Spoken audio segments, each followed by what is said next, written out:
belligerent Stalin addresses a closed party session in October 1925. He declares war on Russia's farmers. The kulaks are traditional enemies of central authority. He lashes out. Kulaks are the stronghold of counter-revolution. Rise up in arms against the kulaks. Liquidate the kulak class. A little over 50 years ago, the Club of Rome published the Limits of Growth report. And it came to a drastic conclusion. Stop economic and population growth, or else our planet will not cope.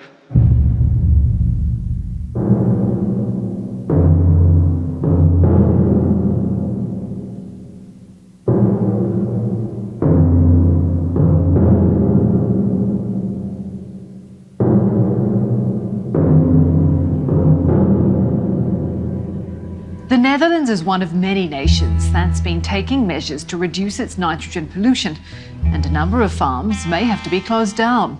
In order to restore nature, we have to reduce the number of animals in the Netherlands.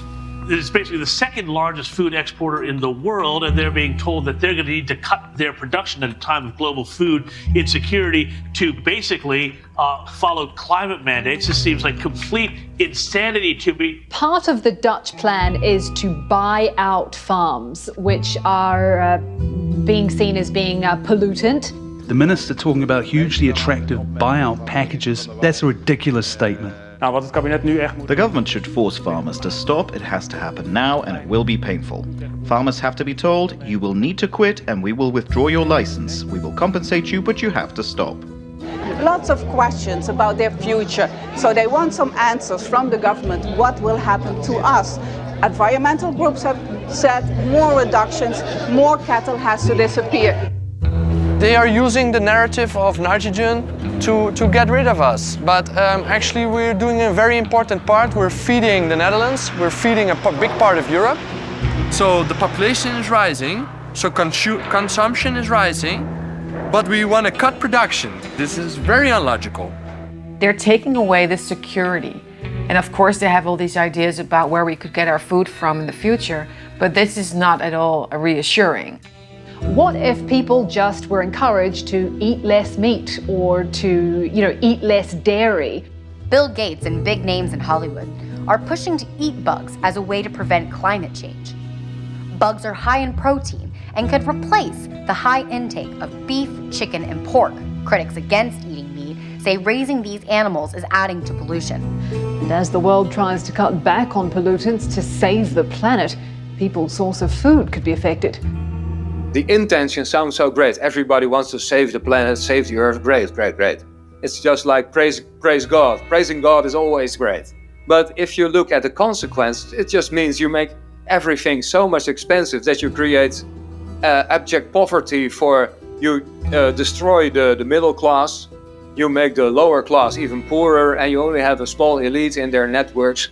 You had a member of the Bank of England who openly said in an interview, well, we have to make peace with the fact that we will be poorer in the future. Now, that's easy for him to say, but if we look at the history of revolutions, both ancient ones and more modern ones, this is how it starts. People do not accept forever that they're simply gonna get poorer, poorer and poorer, and that their children will be worse off than they were. At some point, that anger will turn against the political system. Greenpeace says compensating farmers on a voluntary basis won't lead to a big enough reduction in nitrogen. Ministers en mensen van grote natuurorganisaties, zoals Greenpeace, de Vogelbescherming en Natuurmonumenten, gaan er praten over de stikstofplannen. Het probleem wordt alleen maar erger, dus je moet gewoon nu wat doen. Boze boeren die op verschillende plaatsen in het land protesteren. De boeren voeren ook vandaag weer actie. Op dit moment wordt de brug op de N233... The manure is in the Netherlands, which is ammonia, which is a form of nitrogen, which is bad for the environment, bad for nature. And they have declared that nitrogen is the major problem. Well, I'm an expert in nitrogen, and I dare to say it is not.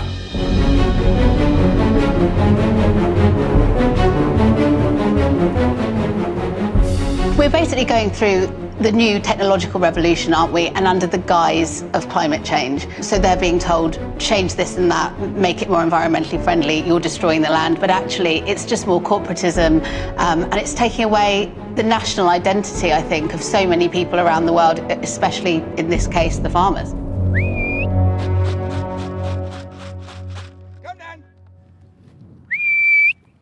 Come then! Come then! Come then!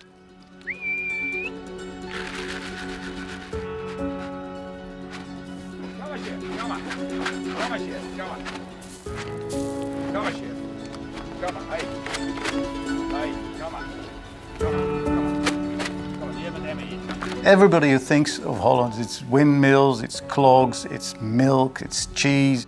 Our country is based on agriculture. We are famous for walking on wooden shoes, on clogs, and we are also very famous for our cheese and milk production. We have around, I think it's 60,000 farmers in the Netherlands. Everyone, even if you live in the city, like in Amsterdam or in Rotterdam, after a 5-minute drive, you will see cows, you will see farmland. I mean, it's so ingrained in our society, in our way of life, that farmers are a part of our culture. Everyone has someone in their family who was once a farmer. This is my dad. My dad did buy the farm from his father. So his father started in the very early of the last century. After for 30 or 40 years the farm, I did buy the farm from my dad. And now I'm the farmer on this farm. The government has taken the stand that we do have a huge problem with nature, and that due to EU regulations we should save nature, and now they want to solve that problem by simply eliminating a large amount of farms. The major thing that kicked our movement was when Tjeerd de Groot, one of the leaders of the D66, came up with the idea to shout out loud in the media that the best plan for the Netherlands was to cut half of the animals. So he wanted to get rid of half of the livestock of the Netherlands. We are the second biggest party of the Netherlands, and we really have negotiated with other more conservative parties on a new chapter in the Dutch agriculture policy. They said in 2019, they said publicly that they want to get rid of half of the farmers, half of the animals and half of the farmers. When this injustice is put over the Dutch farmers, a lot of people stood up. Thousands of Dutch farmers are rallying against the government on their tractors.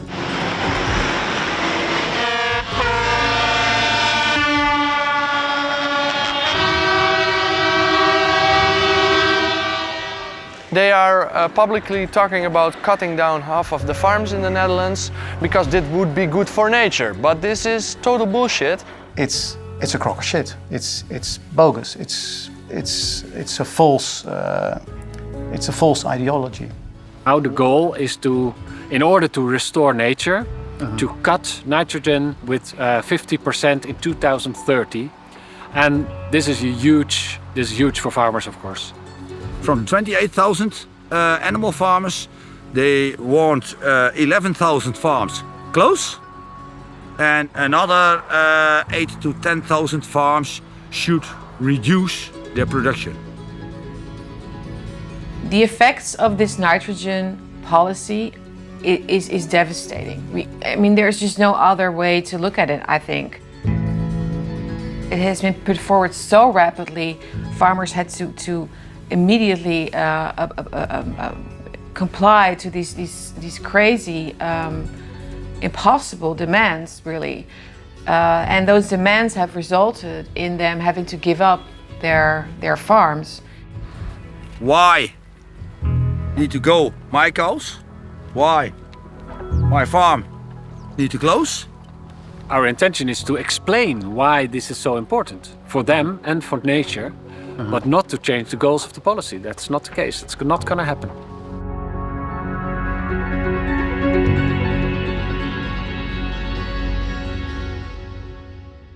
If nitrogen is most of the air we breathe, then how can nitrogen be pollution? It's not like a toxic chemical that we should eradicate. And nitrogen is a completely natural compound in nature. Without nitrogen, we would not be there. Nitrogen is also necessary for things to grow. These are the three macronutrients that are essential for plant growth: nitrogen, phosphorus, and potassium.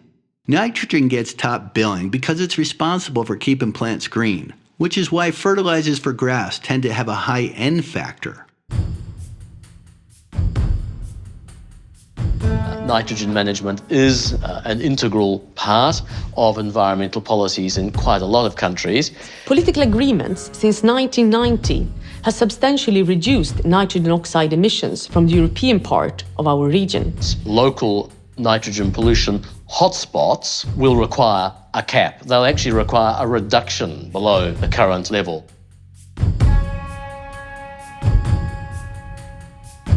Wat kan stikstof voor schade aanrichten? Wat kan stikstof voor schade aanrichten?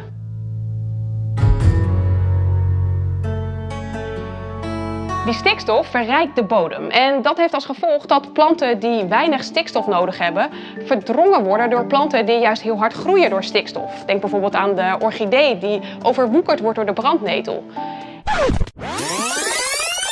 Die stikstof verrijkt de bodem en dat heeft als gevolg dat planten die weinig stikstof nodig hebben verdrongen worden door planten die juist heel hard groeien door stikstof. Denk bijvoorbeeld aan de orchidee die overwoekerd wordt door de brandnetel. The nitrogen is only a problem for a few plants. And there are certain plants that don't like it and they disappear. Other plants like it and they appear. So basically what you're doing is changing nature. Doordat sommige planten hier extra goed door groeien. Zij overwoekeren de kwetsbaardere, zeldzame planten. De natuur heeft onder andere last van de neerslag van stikstof. Doordat sommige planten hier extra goed door groeien. Zij overwoekeren de kwetsbaardere, zeldzame planten. Wanneer is iets natuur? Is als het met een grote mate van vrijheid zelf kan groeien. Ja.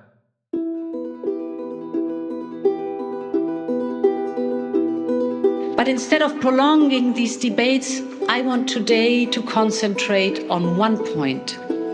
And that is the clear message that a growth model centered on fossil fuels is simply obsolete.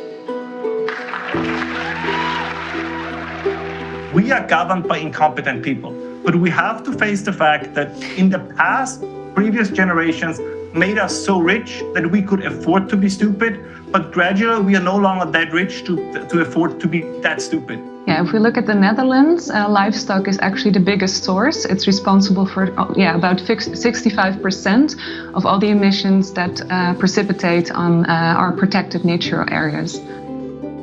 A couple of hundred years ago, we chopped all our trees, and what was left was sand dunes. In Holland, we are a densely populated country, and we don't have nature. We've got a big garden. In Europe, we have the special protected areas, which we call Nature 2000. They were selected according to the special species or habitats we were there. Natura 2000 is the largest network of protected areas in the world.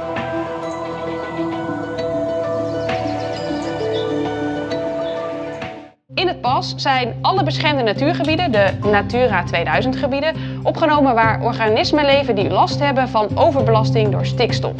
Dat geldt voor 118 van de 160 Natura 2000 gebieden. You have to go back maybe 25 years when some silly civil servants went to the European Union and they said, well, we've got nature, but our nature, we call them sand dunes. And if you have nitrogen oxide deposits on sand dunes, eventually you will end up with a forest, which I think is not bad, but we promised the EU it will stay sand dunes. So we will maintain it like that. We had a lot of problems with nitrogen rules because our farm is near to and in Nature 2000, and that is really a problem for us. This is my land, I'm owner, but this is also nature land, Nature 2000. In this area, the government say we need to reduce 95% of the nitrogen who's coming out of the stables. The government is picking on the farmers, much too much. That is absolutely not necessary to save nature. Thousands of Kulak families are rousted from their homes. Their land, grain, implements and livestock plundered.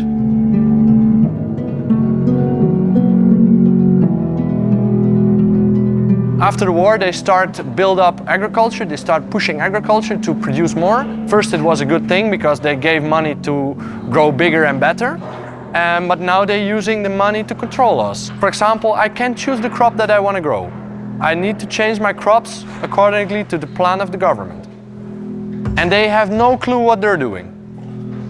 The 15th of May of every year, the Dutch farmers, they have to give up how many cattle they have, how many fields they have, what they grow in the fields, when they harvest, how they harvest. They have to tell which kind of cows they have. They have to tell how much cows they want to have in the nearby future, how many calves were born, how many of them are male, how many of them are female.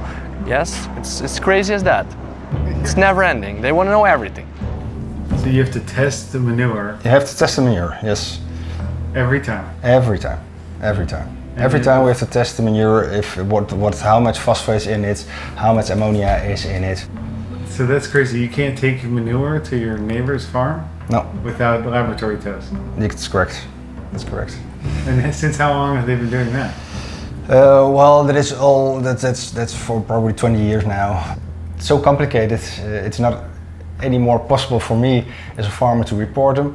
We have to put it by an administration who have to do it for us, and well, that is about somewhere between 5,000 or 10,000 euros a year cost, which well, we don't get nothing back for it. It's no use. It's only more costs and less income for me as a farmer. In the search for contraband, every home is ransacked.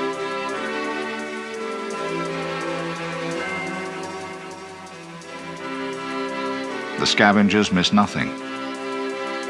Every last kernel is gleaned and carted off. And this is what they're using to provide as a narrative for what they're doing.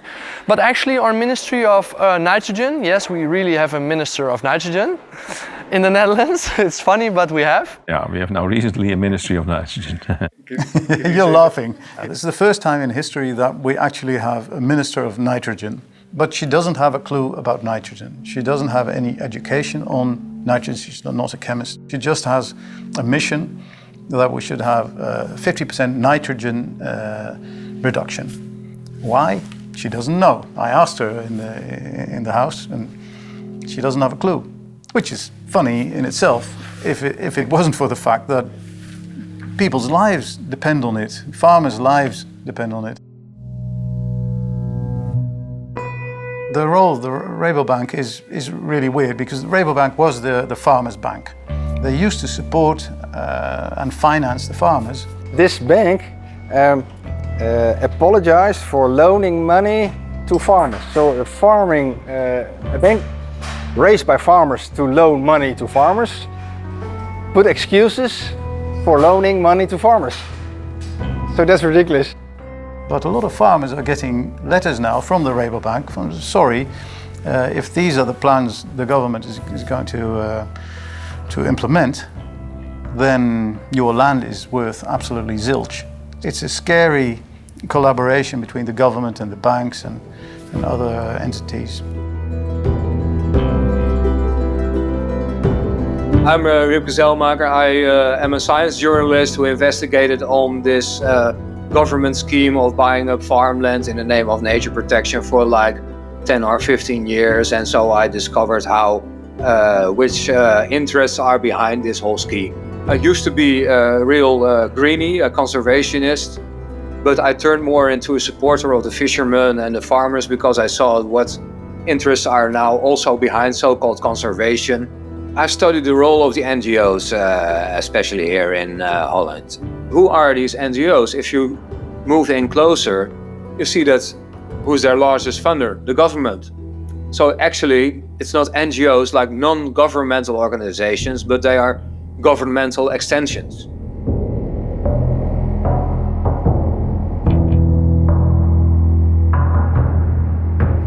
I do the same as the nature organizations do in Holland. Why need to go my cows? Why my farm need to close? After that, there are coming some other cows back in this area. Not from a farmer, but from a nature organization. And they need to eat the grass. So what's the difference? I think it's very strange that a farmer is not allowed to do it, and a nature organization can do the same as I do, and they have and then there is no nitrogen problem. But what do these NGOs do for these people? They make a political issue constantly of something that is only in the interest of the 1%. They use NGOs, they pump them full with money to promote policies that, well, 99% of the population does not care anything about. All subsidies to NGOs needs to end.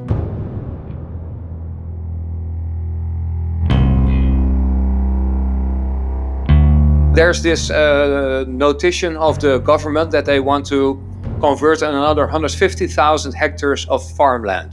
They will use 25 billion euros of taxpayers' money to buy up farmland again under the flag of nitrogen. Yeah, we've got a nitrogen fund, which is 25 billion. And we've got a nature fund, which is 35 billion euros.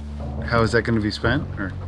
Well, it's going to be spent by buying out farmers who want to stop, by helping them with technical aids, so you can have innovations to reduce ammonia emission, but also to better care and better manage our nature areas. And now suddenly we're wasting billions and billions on a nightmare.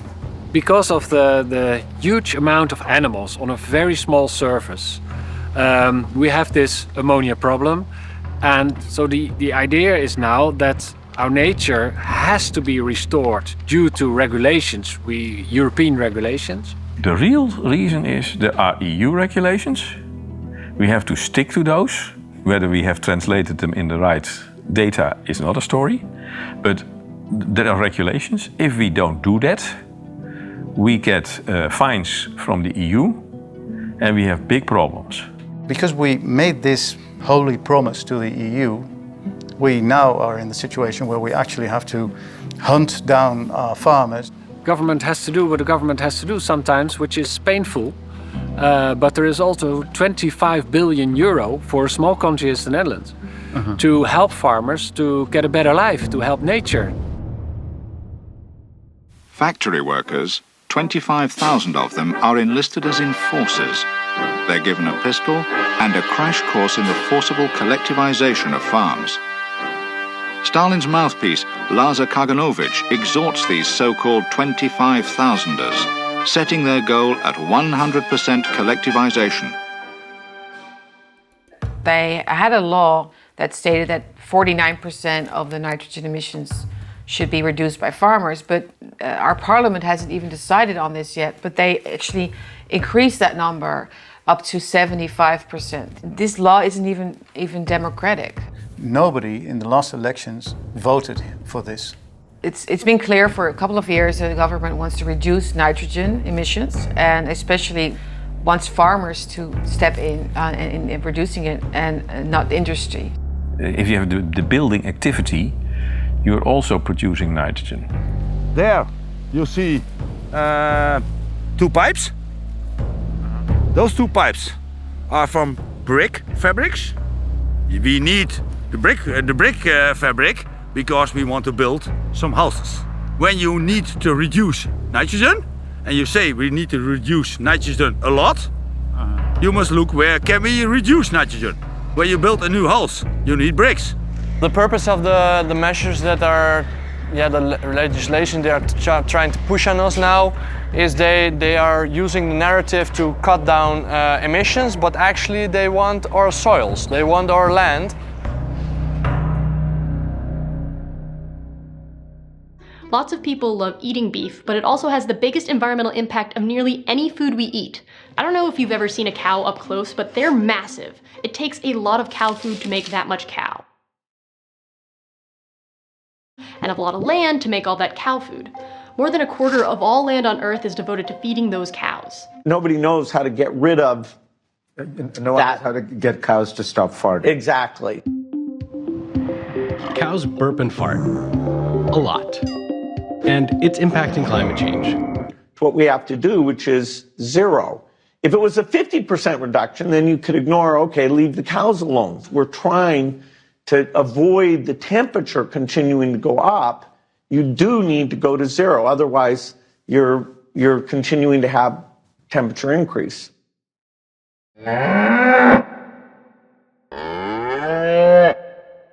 Bill Gates has been secretly buying up all the farmland across America and is now the largest farmland owner in the United States. In 2020, Bill Gates made headlines for becoming the largest private farmland owner in the US. The farmers are targeted, and why are the farmers targeted? Because they have land. They need to build houses, they need to build factories, they have to build highways, and that they need therefore the farmers' lands, and they want to get it as cheap as possible. We need 1 million houses. To solve this problem, the state needs land, and what is easier than to kick out our farmers?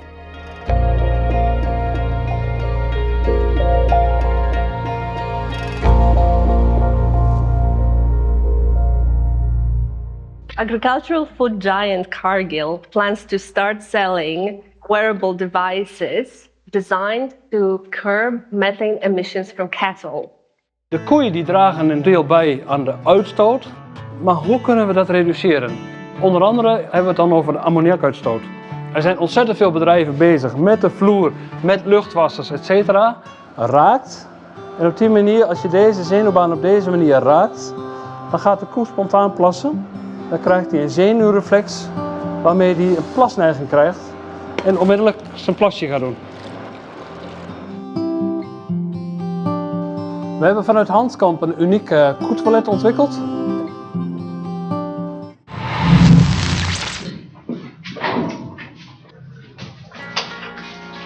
I mean, we have a problem and we have to solve it. There are a lot of solutions for reduce nitrogen. If we change the food for the cows and the chickens, for example, and also for the pigs, but it's a little bit different story, then we can easily bring down the amount of ammonia that they are producing back with 30, maybe even 40%. So what we need is innovative farming and not immediately saying we can't do it. Yes, we can. Some of the farmers have even said, okay, if nitrogen is the problem, if nature is the problem, then I will get rid of my cattle, but you will not get my land. And the state has said, no, that's not the point. We want your land. Farmers are in their way and they want to get rid of us, but we won't let them. They are really suffering. They're really feeling like they have absolutely no other option anymore. I believe 6 farmers have actually hanged themselves because of this new policy. What I'm hoping to see is that more Dutch civilians, also from the cities, will join in on their actions and protests, so they don't need to do it by themselves. Every day you read in a newspaper that some media is trying to say, mainly the governmental media, is trying to say that we are losing the support of the people. And I think if you go into the center of Amsterdam and you see the people that only read the propaganda that is produced by the government, yeah, then they have nothing to do with farmers, because they buy their food in the shop and that's it. So they have no binding with farms. But if you ask the rest of the Netherlands that living in rural areas, they support farmers very much. You can see that with all the flags upside down. It's a distress call. We turn the Dutch flag upside down. And if you drive through the Netherlands, you can see it everywhere. They wanted to show their distress. So it's like a symbol of distress. And they put them up on lantern posts, they put them outside of their door. I think this is about the people showing each other that they have to connect and stay together in order to fight this tyranny. What is the significance of the upside down flag, sir? It's a flag which indicates that there is an emergency situation. It's from the ship, the vessel sector. It's from the maritime sector. That's a better word. Oh, you're supposed to do that if the vessel's in distress? Yeah. That's the traditional form of saying there's an emergency. So. Do you think there's a distress, or maybe there's certainly distress? Yes. But I guess you guys have different opinions on. We have different opinions. They use false pretense to force their own agendas and force their own ideological ideas. Under the guise of democracy and liberalism, they are taking away rights. And most people are fine with it because they feel this sort of responsibility, maybe, because it's so progressive to care about the climate. So they're willing to actually sacrifice their own well-being. Even well-educated people very often don't actually have the common sense to sit down and relax and think, well, what this government official, what this minister is saying, is it true? Well, very often, no, it's not true. Our Minister of Climate, he has said in a TV show, he has said nitrogen is like a toxic blanket that is covering nature and that makes it impossible for plants to grow. That is not a scientific explanation of nitrogen. It's all made up to create an atmosphere of fear, and then once the people are frightened, you can do whatever you want with them. Many people, the masses, I would say, like to be told what to do in order to be safe. So we've paid a really, really high price for this because we gave up all our freedoms to feel safe, and obviously this safety is also very fake because you can't be safe without being free. It's not about saving the planet, it's about government control, because that's in effect what is happening. Our basic values were all built around the fact that an individual determines his or her own life and is responsible for his or her own children and his wife and his house, and you determine your own life. Whether you die or live, you determine that yourself. And the transition that we're making is from this freedom of the individual to a collectivistic or Marxistic or communistic or socialistic sort of structure. We're sleeping, and we're in this transition, we're in this silent revolution, and I think it's very scary. In de stikstofplannen staat dat er in 2030 veel minder stikstof in Nederland mag zijn. Te veel stikstof is niet goed voor de natuur. Die stikstofuitstoot die moet omlaag, die moet flink omlaag. Misschien moeten sommige boeren hun bedrijf opgeven, maar veel meer boeren moeten hun bedrijf veranderen, natuurvriendelijker maken. A lot of farmers, but also just Dutch citizens, are realizing that this nitrogen crisis, or the climate crisis in general, is based on fraudulent models.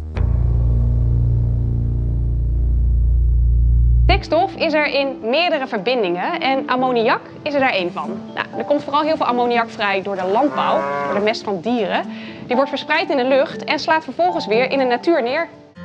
De natuur heeft onder andere last van de neerslag van stikstof.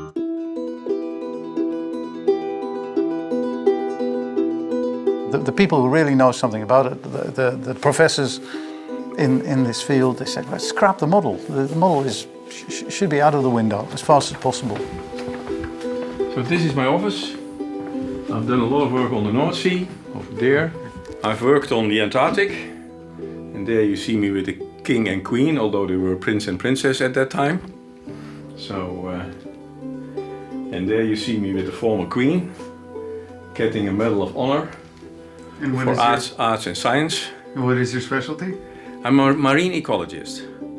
So marine ecologist, so studying the system as a whole, and my main thing is humans and the sea. When I retired, I became member of a Dutch political party. And I started on working on the nitrogen there, and I said, okay, this is the data are not right, and we should do something. And besides that, I think that you're overdoing the damage that nitrogen is doing to nature. There is a problem, but it's not as bad as you are claiming all the time. The idea of these people is there is a problem everywhere, so we have to solve it everywhere. And there is this holy belief that if you release these nitrogen compounds at a certain spot, it will go across the whole country. But that's not true. And so then you have a different view, and then there's a model. So they have built a model, which is rather shaky. They state that the nitrogen model is not suited to calculate the things you would like to calculate with. You can use it for analyzing where the problems might be, and as a scientific tool to understand the processes better, but it's absolutely not capable of calculating the data on which to base your measurements against the farmers. It's bullshit. A few other people, beside myself, have written a chapter in here that this model is not suited for the calculations they are doing. And that the data, even in some spots, have a variation of 95%. And then you use those data to tell a farmer that he has to disappear. And that's something where I think this is not the way to approach this. If the outcome of a model coincides with what I see there out in the field, that's coincidence, because the next year it will be completely different. Why do we even use the models then? Because it gives us the knowledge on the different ways the system can develop. So basically what it can show us is how do processes work. These models are very well suited to test theories. If you put crap in, you get crap out. Yeah, that's something that we have said. There are already big question marks. And the major issue is that the government is believing the data that come out of the model and is using those data to make the policy, including getting rid of the farmers. We are actually discussing, waving goodbye to our farmers. I think this is a really, really sad and worrisome time. I mean, these are hardworking people. They're paying taxes. They've worked their land for sometimes 10, 15 generations. And now everything seems to have changed. The farmers are bad. They're producing waste. They're killing our nature. They're treating their animals badly. And suddenly they have to disappear. 20 years ago, you would not have dreamt that this would have happened. We were proud of our farmers. The Dutch farmers were the best in the world, and they still are. I believe it's very important that people like journalists looking to all sides of the story. And not all of the Dutch journalists tell the right story or tell the total story. They just cherry picking, and because they are cherry picking one part of the story, the people in Holland do get a wrong image of what is going on. It's absolutely insane that we would actually sacrifice the knowledge of our Dutch farmers. They are one of the best in the whole world. When governments are going to buy out farmers from their fields, from their where they live, they're never going to come back, and therefore they're making a big mistake. And I will think that in maybe 10 years or so, a politician will say, what happened in 2022? Why are all farmers gone? And nature hasn't changed. We get rid of this if we only have our famous good quality cows on pictures. We will break down the backbone of our country, and eventually everybody will get hungry and go bankrupt. We also want to change the economy so that farmers can earn a better income with less animals. Meat is much too cheap. The policy would raise the price of meat and milk, and probably. By 2050, there will be 10 billion human mouths to feed. So will farming and eating insects help solve one of the 21st century's biggest challenges? I am here to reveal my hidden talent, eating micro livestock, cornworms. They're still alive. So here we go. Have some mealworms. I'm telling you, I'd win Survivor. It's not about nature protection. Only the ones who in this process have acquired the most money will have the ruling power. It comes down to control of resources in the hands of the few. Look at the power of the NGOs. Who do they really support? Who's pumping money into them? It's always government and billionaires doing it. En de minister die schreef vandaag dat ze een verkenning heeft gedaan naar mogelijke maatregelen voor Natura 2000 gebieden. Daar staat namelijk in dat zij een vertrouwelijke vraag hebben gehad vanuit LNV om in het kader van het transitiefonds landelijk gebied een quickscan te maken van kansen en herstel. So this is the relation between the government and NGOs. To an extent you can sell the public, you can buy the public opinion by these NGOs. And this is what really happened in Holland, but also in the US. Well, we've now seen Brussels approving these plans for the Dutch government to forcibly buy out livestock farms to cut nitrogen emissions. But get this, as part of the deal, the farmers would not be able to ever farm anywhere in the EU again. It begins with speaking out and organizing and reaching out maybe even to people in other countries, and because it isn't a Dutch issue, it's a global issue. Canada is now apparently going down the same route. The Canadian government under Justin Trudeau, well, now he wants to impose drastic climate change restrictions again on farmers, again using the nitrogen excuse to crack down on food production. This just seems like complete insanity to me. No less than the future of Irish farming is on the line. The move towards cutting emissions by 51%. There's a lot of politicians out there, talking about carbon targets and that there'll be no compulsory cull, but we don't see that happening. We see them culling through the back door, be it through the nitrates regulation. I don't know how we got politicized when it comes to two of the most important things you have to have for prosperity. You got to have food and you got to have energy. Nobody disputes that, and yet they become, very partisan issues. We are in the grip of a common psychosis, which is expressing itself primarily in we want to turn against everything that makes civilized life possible. Agriculture contributes about 33% of all the emissions of the world. We can't get to net zero. We don't get this job done unless agriculture is front and center as part of the solution.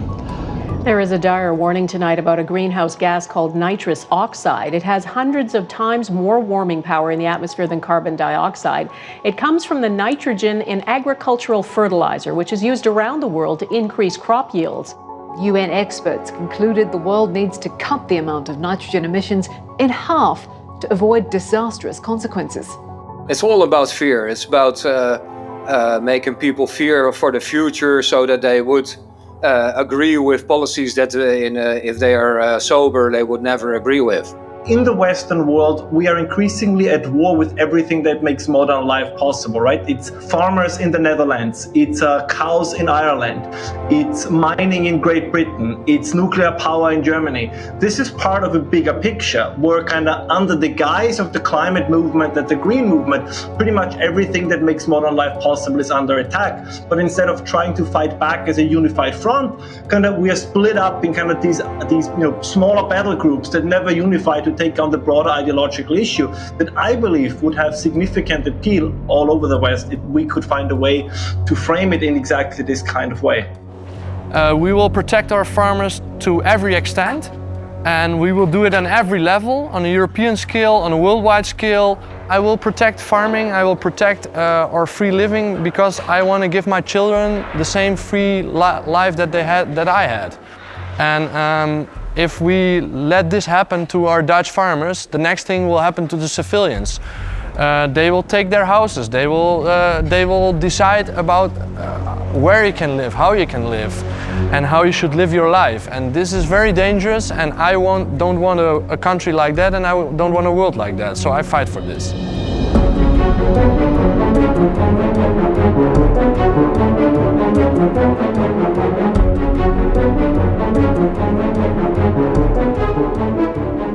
For the remaining farmers, anything is preferable to what they have witnessed.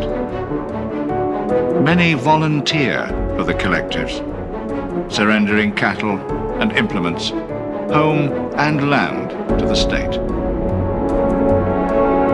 Stalin himself conceives the scheme of subsidizing collective startup costs with the worldly goods of new members.